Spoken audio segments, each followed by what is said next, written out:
this class, we are going to talk about isoparametric formulations. As I told you in the last class itself, towards the end of last class, that isoparametric formulations form the basis of finite element analysis itself. In other words, it is a very generic formulation which is applicable to a variety of elements. It is applicable to plane stress, plane strain, solid elements, shell elements, plate elements, and so on. So this isoparametric formulation has to be looked at as a concept. What is the key, or what is the most important thing that has most important difficulty that has given rise to isoparametric formulation? One of the most important points that you would have noticed when we developed the subject over the past 20 classes is that we have to evaluate that integral, okay, B transpose dB dV. Okay. Now, this integral, that volume integral or surface integral, depending upon whether you are in 3D and 2D and so on, becomes difficult when the element shapes become quite complicated. It is not possible for us to stick to nice square or rectangular elements and say that we will use only this kind of elements. Number one, that it may not be possible to do it even for a nice geometry. Number two, when the geometry becomes complex and it has, say for example, radiuses like this, then definition of an element to cover this kind of radiuses may become difficult. We will see that we can use higher order elements quite nicely in this kind of regions, and hence the isoparametric formulation is resorted to as a very general philosophy. Now, what is isoparametric formulation? Isoparametric formulation depends upon the concept of natural coordinates.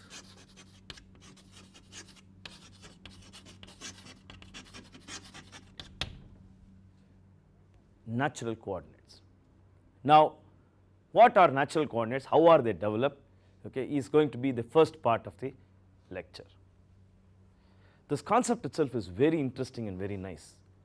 Okay, and it has actually, this is the concept which has made possible finite element to develop to this stage, and 99% of elements that are used in commercial softwares are based on isoparametric formulation.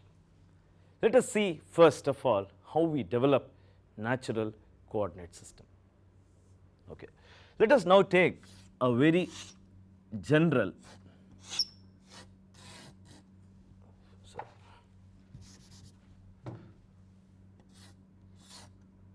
say element, right. So this, let me say as x and y.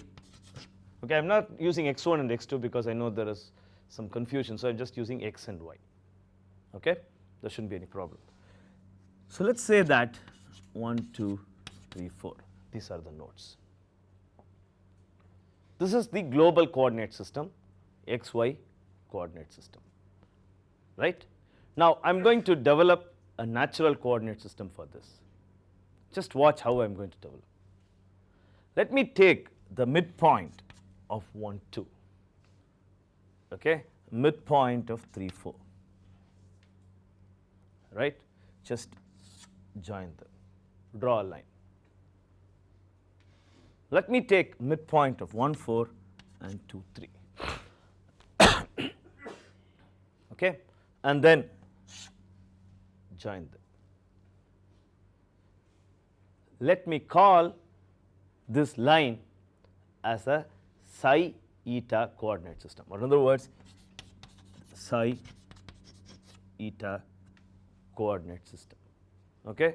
So that is the psi eta coordinate system. How did it come about? By joining the midpoints. Now, what am I going to do next step? I am going to normalize this whole quadrilateral by means of this psi eta coordinate system.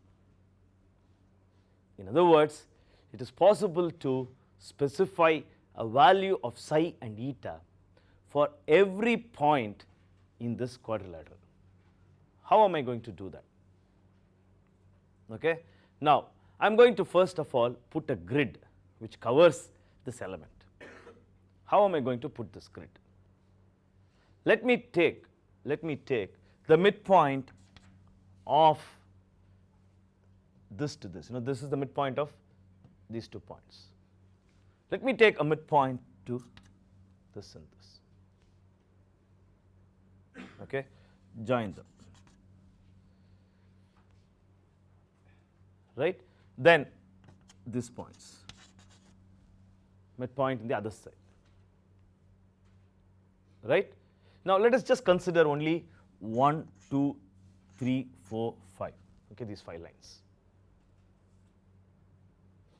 I am going to call this line as, normalize that line by saying that psi is equal to 1. Okay? Then this line becomes, or this is psi is equal to 0. Okay? And this one becomes psi is equal to minus 1. That's beautiful. And this line becomes psi is equal to 0.5. Okay? This line becomes psi is equal to minus 0.5. So if I want 0.25, psi is equal to 0.25, what is that line? That line is, that is the psi is equal to 0.25 line. Yes?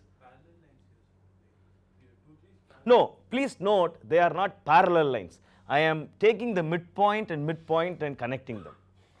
It so happens now it is parallel. If you want, we need not make it parallel. For example, I can have a quadrilateral which runs like this, right? I can make it like that, and then still I can get joining the midpoints. Okay, I can get still a psi eta coordinate system. Is that clear? Now that is 1, 2, 3, 4. And when I want to now develop psi is equal to 0.5, what do? I go and take the midpoint here, midpoint here.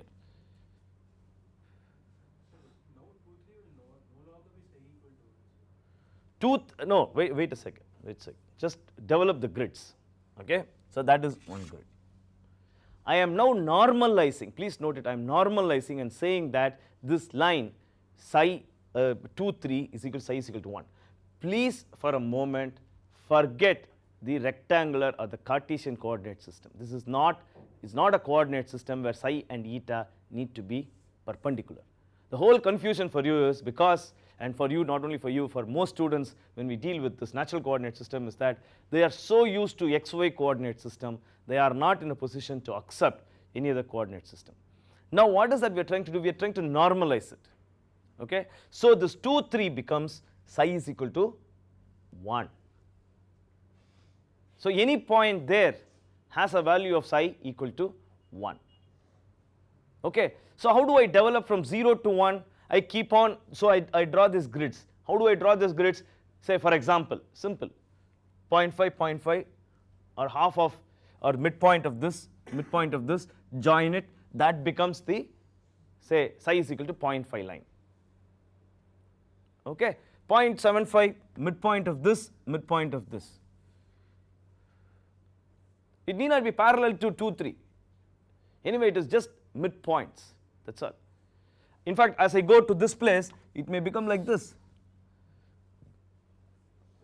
Is that clear? So I am normalizing it so that psi varies from -1 to +1. Is that clear? That is the first point, -1 to +1. And eta now varies from, similarly eta varies from -1 to +1.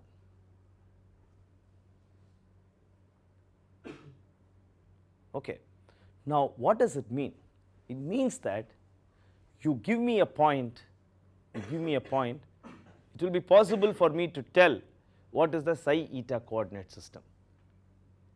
And it is possible, right now we will see, it is possible to say that if you give me psi eta, what is x, y. In other words, what does it lead us to, or why is that we did like this? Now, whatever quadrilateral you take, like for example, I took this quadrilateral first, since you had a doubt, I took this quadrilateral. Whatever quadrilateral I take, ultimately, what is that I get out of this mapping? I can get a square. Or in other words, all these points, whatever be the quadrilateral, can be mapped to a square in a psi eta coordinate system, where psi and eta varies from -1 to +1, right? Psi and eta vary from -1 to +1. Is there any questions? Yeah.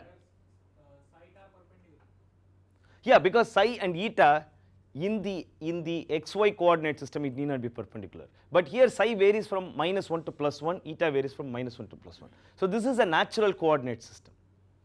Okay? So every point can be mapped inside a square, so that psi varies from -1 to +1, eta varies from -1 to +1. So it can be mapped into this square, right? Whatever be the quadrilateral, I can map it to this place. Is that clear? Now let us look at it the other way. Given psi and eta, I can always get back x and y, because what is that I have done? Just think about it for a minute. What is that I have done? I have simply linearly interpolated psi, okay, eta to x's and y's. Is that clear? Is that clear? Okay, so it's a linear interpolation. So, in other words, if I write shape functions n's in the psi eta coordinate system, it is possible for me to get x and y from, or by invoking my interpolations, because what I have essentially done is to linearly interpolate.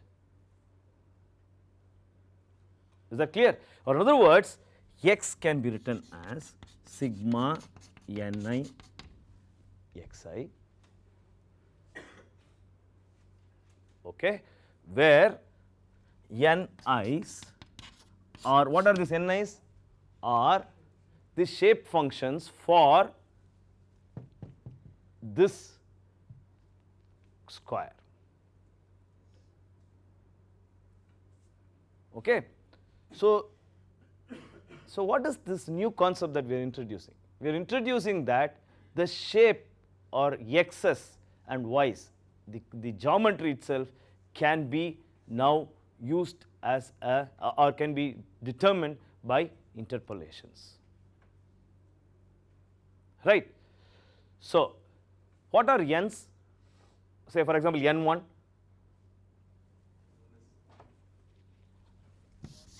remember yesterday we did that. For a similar thing we did,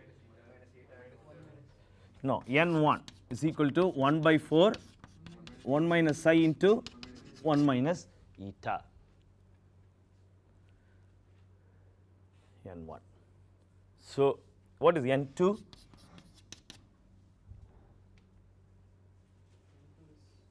What is n2? Yesterday we did that. 1 minus 4 into 1 by 4 into 1 plus psi into 1 minus eta. Okay, and n3, 1 by 4 into 1 plus psi into 1 plus eta, and n4 you can write down n4, that is equal to 1 by 4 into 1 minus psi into 1 plus eta. Now, just to check that we have linearly interpolated, okay, just to check what is that we have got out of it. Now, let us take one line, say eta is equal to this line, eta is equal to minus 1 line, say for example, eta is equal to minus 1 line, right? What is this point in my case? No. What is the coordinates of that? Psi is equal to 0, eta is equal to -1. This point should lead me to which point here, according to the physically how we have developed, however we have developed, this point, right? That means it should be x1 plus x2 divided by 2. Can you please now check the next 1 minute whether what you are getting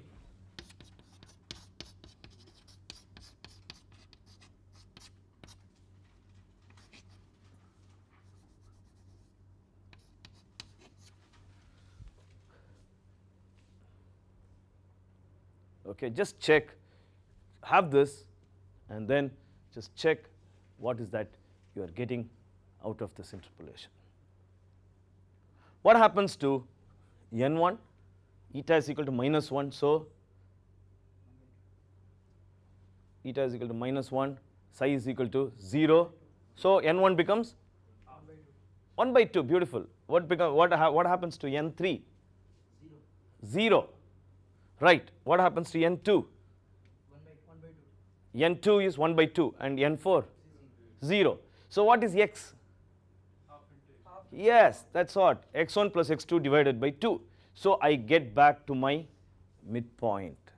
So what is the point that I get from here?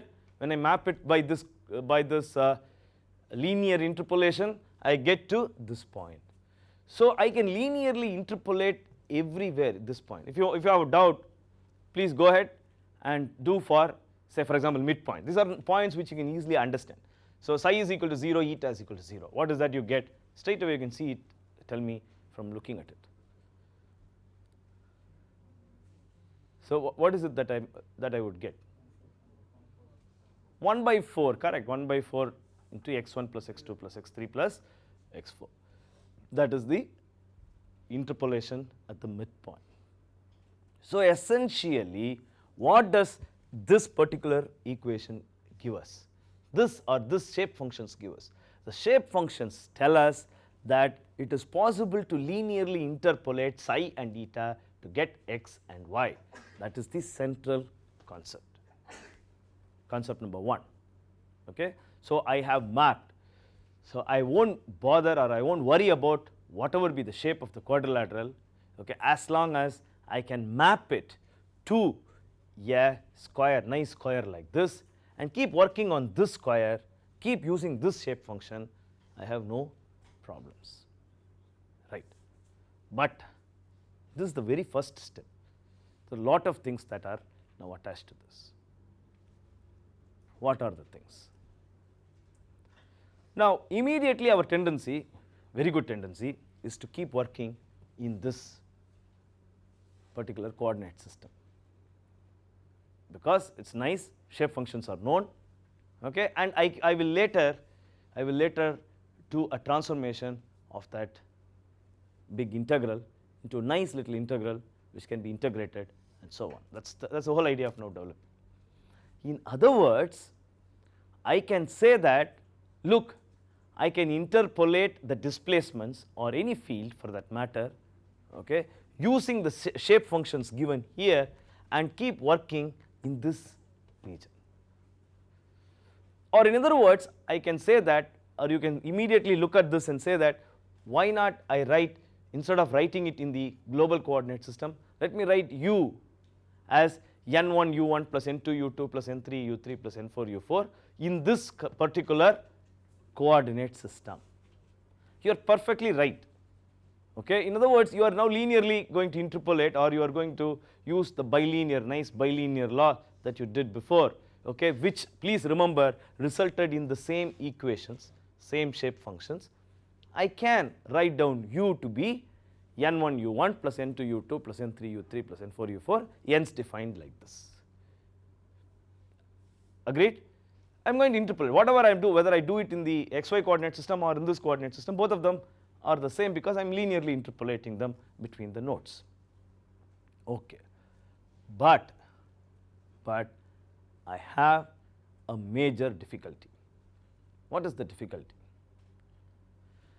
The difficulty is that though I can linearly interpolate it very nicely, when I go to epsilons, I need to calculate dou u by dou x, dou u by dou y, dou v by dou x, and so on. So, in other words, I have to get also a relationship between u comma x and the corresponding values in psi and eta, right? Is that clear? So, I have to get u comma x and the corresponding eta. Is that clear? Because psi's and etas are now function of x, or x is a function of psi and eta, however you look at it. But that is not a very straightforward calculation. Now, what are we going to do to get that equation? Or in other words, B transpose dB, dV remains, but that B is when I want to do a shift of the coordinates from x, y, z or x, y, z to psi, eta, say gamma or tau coordinate system, then I may have to properly transfer these variables. Okay, I can't just say since u comma x is what I require, I will replace it by u comma psi. Obviously, you know it is not possible, because if I want to calculate it, x is a function of psi.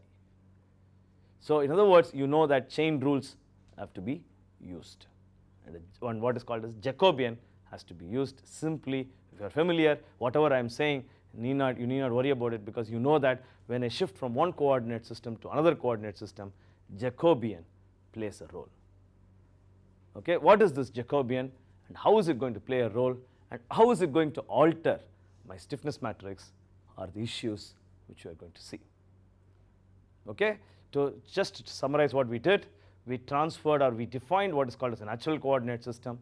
We said that the geometry can be interpolated in the same fashion as we interpolate the field quantities, that's u and v, okay, and that becomes very straightforward. And now let us go and attack our B transpose dB dV, so that I can do all my operations in this nice mapped region coordinate system instead of the original coordinate system. Right, is that clear? Okay. Now, let us see how to do that.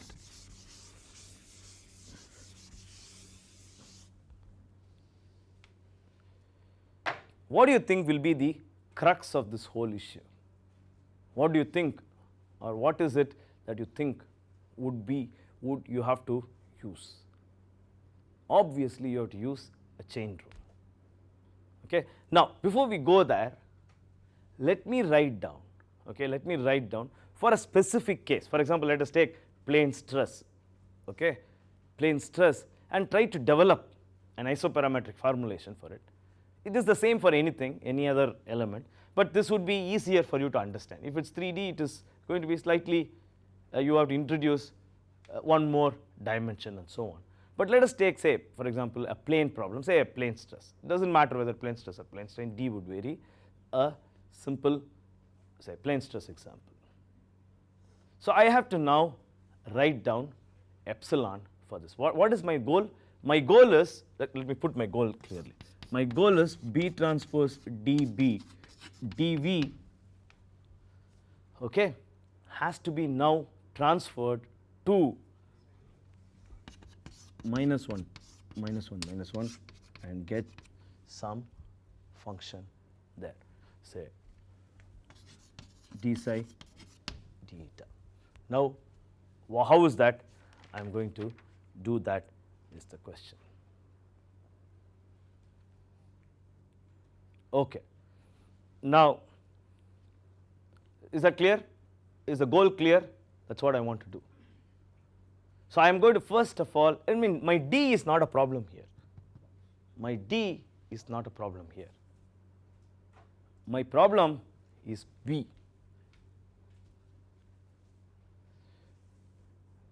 Okay, my problem is B. Already you know from your earlier classes that, okay, this can be, say, for example, replaced by, say, surface as T ds. Okay, what is T ds? T dx dy. So when I go to another coordinate system, okay, you know from very elementary mathematics, calculus, that this has to be replaced by a Jacobian, which is J.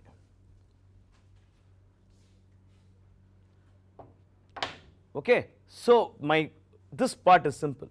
So of course T is there because I'm looking at a plane problem. T is the thickness of the element. Okay, so dx dy or ds now becomes J d psi d eta. Okay, now let us look at how we get Jacobian and how we are going to transfer B. I can't just put this B here because it is a function of x's. Okay, now let us go back to a class or one or two classes before and see how we defined B. Right? What was B, by the way? You remember? Yeah, epsilon. No, please note that epsilon is equal to B into d, small d. Okay, so the relationship between strain and displacement is what we called as B, and B involved u comma x, u comma y, and so on. Is that clear? So that's the first issue. Let's see how we are going to tackle this problem. So any questions so far? Right? Okay.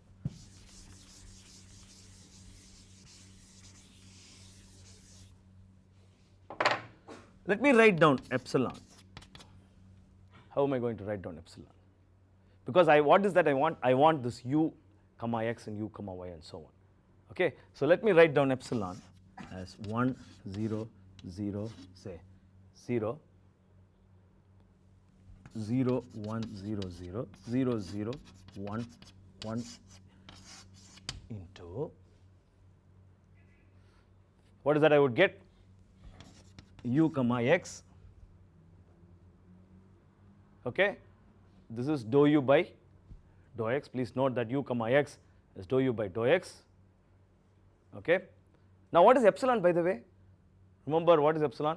Epsilon is epsilon 1 1, epsilon 2 2, and gamma 1 2. Say we are now sticking to gamma 1 2. Okay, because this is a plane problem. Right? So epsilon 1 1 is dou u by dou x. So I get 1. So I get u there. Right? And okay, sorry, we'll just change this so that we will write that down first, so that we will change that u comma y, v comma x, and v comma y. We'll put it like this so that it's easier to write it. So that the zeros and ones I will write it down accordingly. So epsilon 1 1 is equal to dou u by dou x. So epsilon 2 2 is 0 into the 0, 0 into the 0, 0 into the 0, 1 dou v by dou y.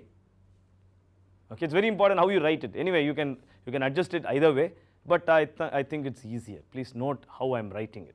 Okay, further derivations would depend upon how I write it. So the last line now will become 0 1 1 0. That's all. I will write first u's followed by v's.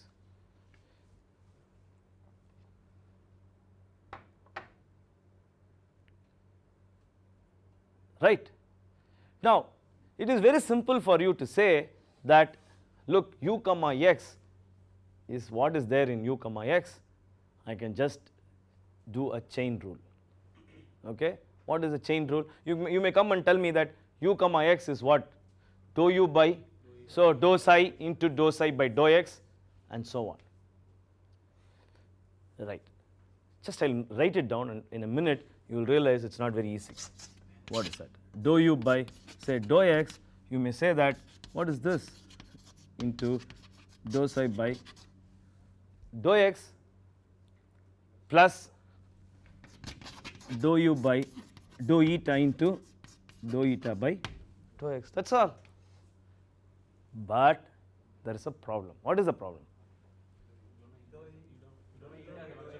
dou psi by dou x and dou eta by dou x, we do not have. We have dou x by dou psi because x is equal to n, what is that? X is equal to ni xi, and what are n's? N's are functions of psi and eta. So dou x by dou psi, if you ask me, very simple. I can go and differentiate it, very straightforward. But if you ask me dou psi by dou x, then I have to get an inverse map, and that's not going to be easy. Is the point clear? Okay, just have a look at this, just assimilate that it is not possible for you to get dou psi by dou x that easily. Okay, on the other hand, dou x by dou psi is available. So I have to beat this. I have to beat this. How am I going to beat this? Simple. Why not I write the other way? What is it? Why not I write u comma psi? Instead of this, why not I write u comma psi? What is u comma psi? That is dou u by dou psi. So what happens when I write dou u by dou psi?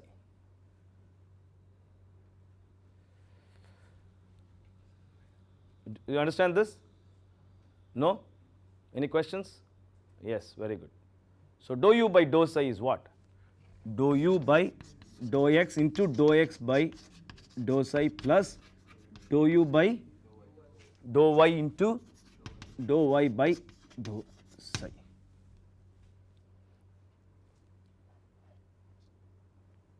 Right. I'll give you 1 minute to write the other one and put it in a matrix form, because students usually find it difficult to, when I say put it in a matrix form, they get a bit confused, don't they? Know the multiplication of matrices very, very well, but they find it difficult. So let me say that you put this in the matrix form. So in other words, what I am trying to say is, put it down as u comma psi, u comma eta is equal to something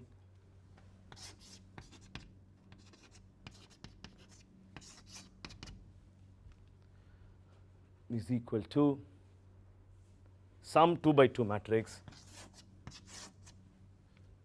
into u comma x and u comma y.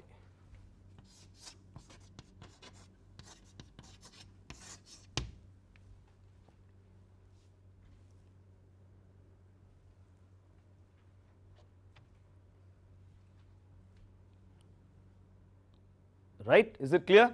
What am I trying to do now? I am trying to get what I know and trying to get the other chap through what I know. Right? Now what is this? What is this equation? Dou x by dou psi, dou y by dou psi, dou x by dou eta and dou y by dou eta. Right? Okay, what is this matrix? Jacobian, beautiful. So that is the Jacobian matrix, which is very, very fundamental when you change the coordinate system. Right? So that is what is called as the Jacobian matrix.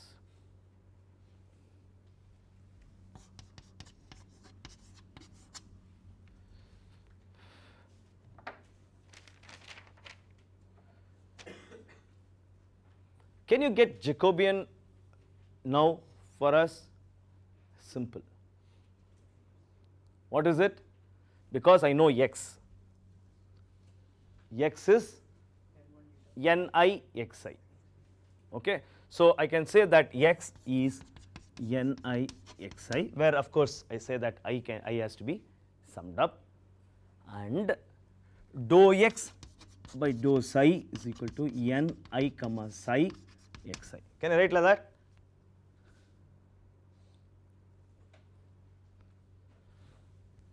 Right? Ni comma psi xi. Right. Now I can do the same thing with respect to y, with with respect to eta and dou y by dou eta and so on. Any questions so far? All these terms can very easily be calculated. After all, dou n1 by dou psi, dou n2 by dou psi and so on can be straight away differentiated from what you have. Is that clear? Okay. Now, once I know J, what is that I am going to do? I want to find out what is that I need. Please have that in mind. What is that I need? I need u comma x and u comma y, v comma x and v comma y. Same thing can be extended. Now I am just, because I don't want to put too many things because you will get confused, that is why I am putting u comma psi and u comma x and u comma y. The same thing can be done for v comma psi and v comma eta. Similarly here I will have v comma x and v comma y, right. So what is that I should get now? So J, so I know how to get J straight away. Inverse, J inverse, right. I have to get J inverse. Okay, let me call J inverse as say gamma, okay, gamma yes, say I will say just gamma yes, because I am going to expand this gamma later. Just note this carefully, that I am going to say J inverse is equal to gamma s. So gamma is obviously right now is a 2 by 2 matrix. So what will be gamma 1 1? Can someone, do you know what is gamma 1 1? No, wait. From J, if I inverse it, say suppose this I call this as J11, J12, J21 and J22, 1 by J, J22. Okay, so that is gamma. I mean straight away, if you know the inverse of a matrix, you can say that gamma 1 1 is 1 by J, J22. Gamma 1 2 is minus J 1 2 or 2 1?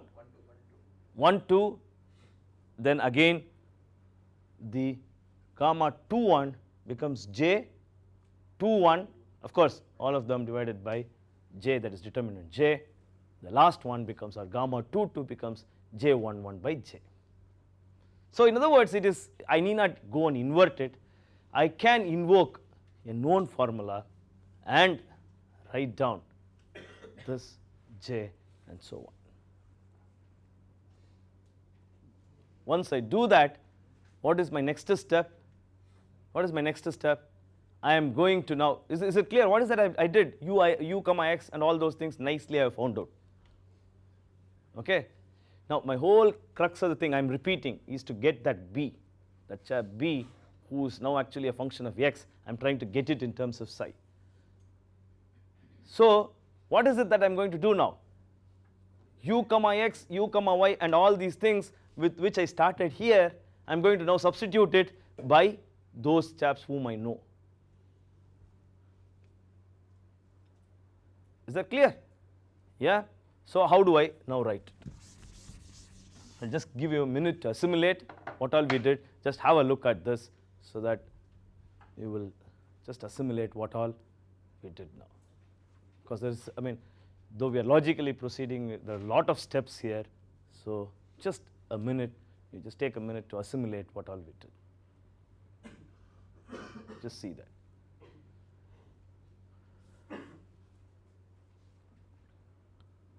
Yes, any doubts?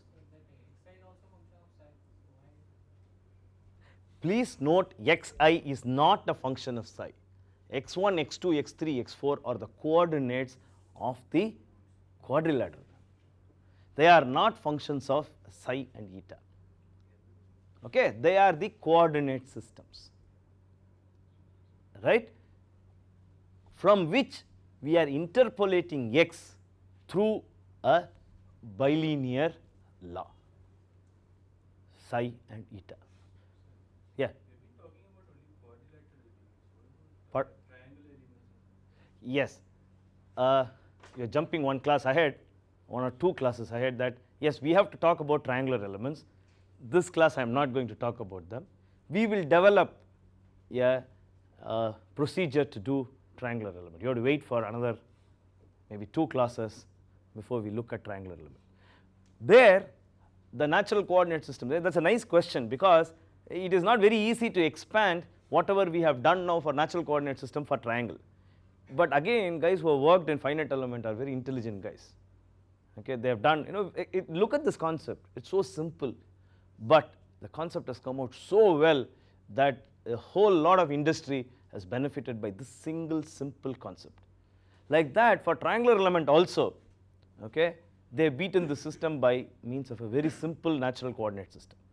We will see that later in the course. Right now I don't want to confuse putting both of them in one class. We will take another class to do that. But you understand this, what's happening. Okay, the concept is very simple, and we've beaten all this geometry. And in fact, if you look at the difference between finite difference and finite element method, the finite element method scores basically because of this concept.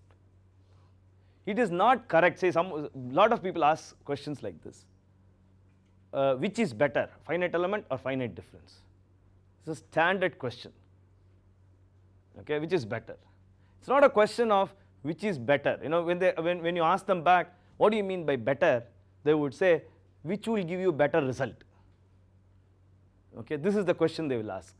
Which will give better? It's not a question of giving better result. Okay, that is not the way to compare. It is the question of versatility versus rigidity. Finite element is much more a versatile tool than a finite difference. Finite element can handle very complex geometries very simply, whereas finite difference will find it very difficult to handle. Yes, there are techniques to handle using finite difference, but that becomes difficult in finite difference. So that is why finite element has scored, and there are a lot of softwares that exist in finite element analysis. So we will come back to your question on triangular element later in the course. Okay, right now let's concentrate on the quad element, quadrilateral element. I hope now you understand how to extend this to a 3D. If say, just to expand your question, now you know how to extend it to 3D. Simple. So what is that you are going to get? Instead of this nice square, you are going to get a cube, that's all. So if you have a brick, okay, with x, y and z coordinates, the brick which is not very nice brick, rectangular brick, okay, you can always go and map it down to a nice cube. Okay, so the procedure is exactly very similar. Is that clear? Now, what is it that I am going to do?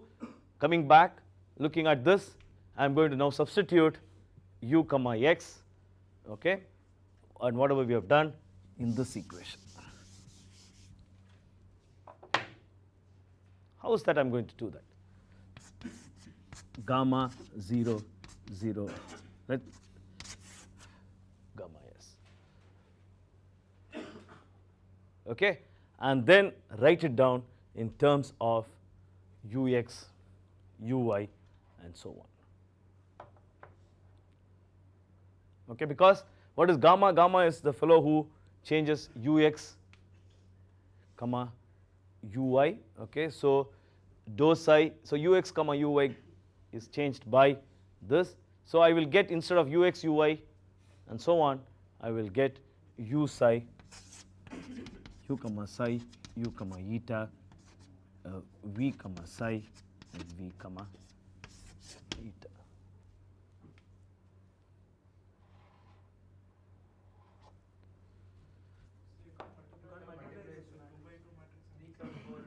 No, no, no, no, no, no. What is this?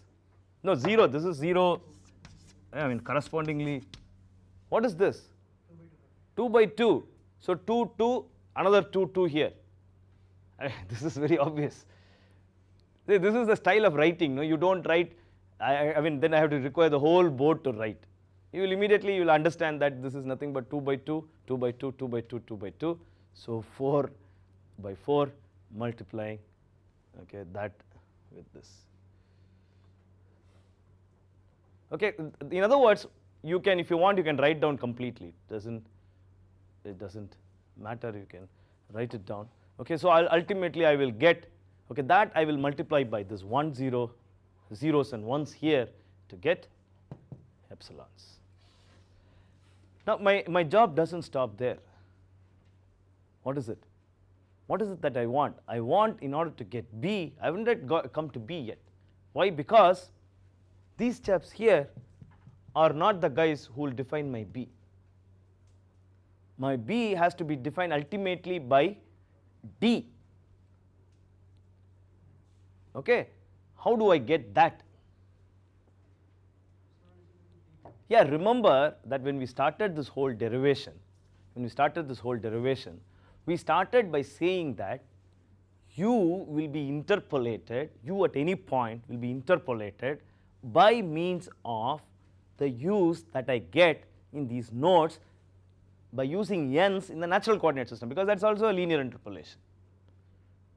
Okay, so in other words, we said that u is equal to ni ui, right? The n's are a function of psi and eta, obviously.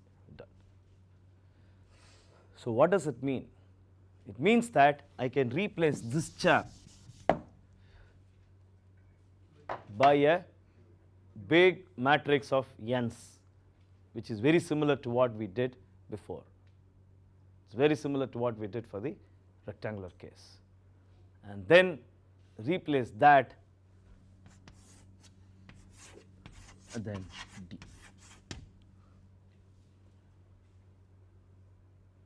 What is this? This is D1 or U1, U2, U1, V1, U2, V2, U3, V3, U4, V4. That is that D. Okay. So what is this big matrix here? Not shape function, derivatives of the shape function. Note that carefully, because u comma psi is what we are replacing. Okay, so they are the derivatives of the shape function. So this would give me, say for example, n1 comma psi 0, n2 comma psi, and so on.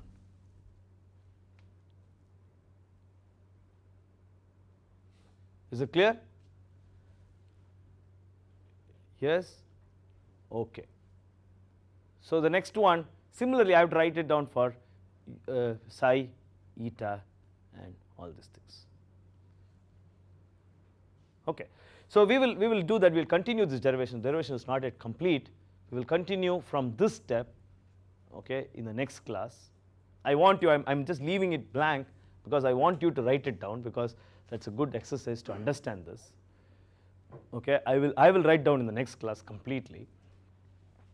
Okay, and another thing that is important for you to keep on looking. See, one of the mistakes you can make, I'm very happy, nicely you caught me saying that this 2 by 2 cannot be multiplied. Yes, but what I implied is 4 by 4. But it's always very important that you keep a track on what is the size of the matrix, what you are multiplying, what is the ultimate size you are going to get. Does it coincide with the concept that you have? All these things should always be looked at. Is it clear? Then only things would become clear, would fall in place. Okay. Now, so we are now, what is that? We are proceeding towards a region where we know all these expressions, right? Now we will, next class we will define B, put it back into that equation, and then we have to have 2 or 3 more things that we have to learn before we master isoparametric elements. Are there any questions? Okay, then we will meet in the next class.